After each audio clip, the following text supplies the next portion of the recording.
ഈശോ മിശിഹായ്ക്കും സ്തുതിയായിരിക്കട്ടെ. സ്നേഹമുള്ളവരെ, ഇന്ന് ഫെബ്രുവരി 2, നമ്മുടെ കർത്താവിൻ്റെ സമർപ്പണ തിരുനാൾ. മോശയുടെ നിയമമനുസരിച്ച് ഒരു ആൺകുഞ്ഞ് ജനിക്കുകയാണെങ്കിൽ ജനിച്ച് 40-ാം ദിവസം അവനെ ദേവാലയത്തിൽ കാഴ്ചവെക്കണം. ഔസേപ്പിതാവും മാതാവും ഉണ്ണീശോയെ ദേവാലയത്തിൽ കാഴ്ചവെച്ച ദിവസമാണിന്ന്. ഇന്നാണ് തിരുസഭ ലോക സമർപ്പണ ദിനമായി ആഘോഷിക്കുന്നത്. നമുക്കിന്ന് ഈശോയ്ക്ക് സമർപ്പിക്കപ്പെട്ടിട്ടുള്ള എല്ലാ വൈദികർക്കും സന്യസ്തർക്കും വേണ്ടി നമുക്ക് പ്രാർത്ഥിക്കാം.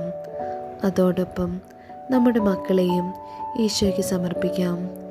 ഈശോയോട് ചേർന്ന് നിന്ന് വളരുവാനുള്ള അനുഗ്രഹം ലഭിക്കുന്നതിനായി നമുക്ക് പ്രാർത്ഥിക്കാം. ലോകത്തിൻ്റേതായ ചുഴികളിൽ പെട്ടുപോകാതെ, ഒരിടത്തും അവർ തളർന്നു പോകാതെ ഈശോയോടുള്ള സ്നേഹത്തിൽ വളരുവാൻ അവരെ അനുഗ്രഹിക്കണമേ. ഈശോയെ, ഞങ്ങളുടെ കുഞ്ഞുങ്ങളെ പരിപൂർണമായി അങ്ങേ കരങ്ങളിലേക്ക് സമർപ്പിക്കുന്നു. അങ്ങയുടെ ആശീർവാദം ഞങ്ങളുടെ മക്കൾക്ക് നൽകണമേ. അവരെ ബലപ്പെടുത്തണമേ, വഴി നടത്തണമേ. എന്നും അങ്ങയുടെ സ്വന്തമായി ചേർത്ത് നിർത്തണമേ എന്ന് ഔസേപ്പിതാവും മാതാവും വഴിയായി ഞങ്ങൾ അങ്ങയോട് പ്രാർത്ഥിക്കുന്നു. സ്വർഗ്ഗസ്ഥനായ ഞങ്ങളുടെ പിതാവേ, അങ്ങയുടെ നാമം പൂജിതമാകണമേ.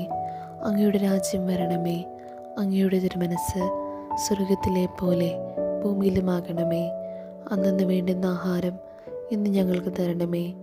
ഞങ്ങളോട് തെറ്റ് ചെയ്യുന്നവരോട് ഞങ്ങൾ ക്ഷമിക്കുന്നത് പോലെ ഞങ്ങളുടെ തെറ്റുകൾ ഞങ്ങളോടും ക്ഷമിക്കണമേ.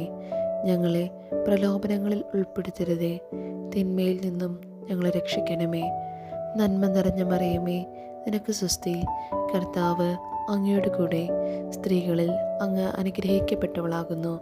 അങ്ങയുടെ ഉദരത്തിൻ ഫലമായി ഈശോ അനുഗ്രഹിക്കപ്പെട്ടവനാകുന്നു.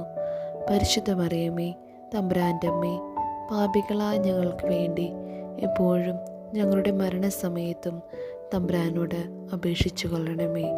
പിതാവിനും പുത്രനും പരിശുദ്ധാത്മാവിനും സ്തുതി, ആദിയിലെ പോലെ ഇപ്പോഴും എപ്പോഴും എന്നേക്കും. ആമേൻ.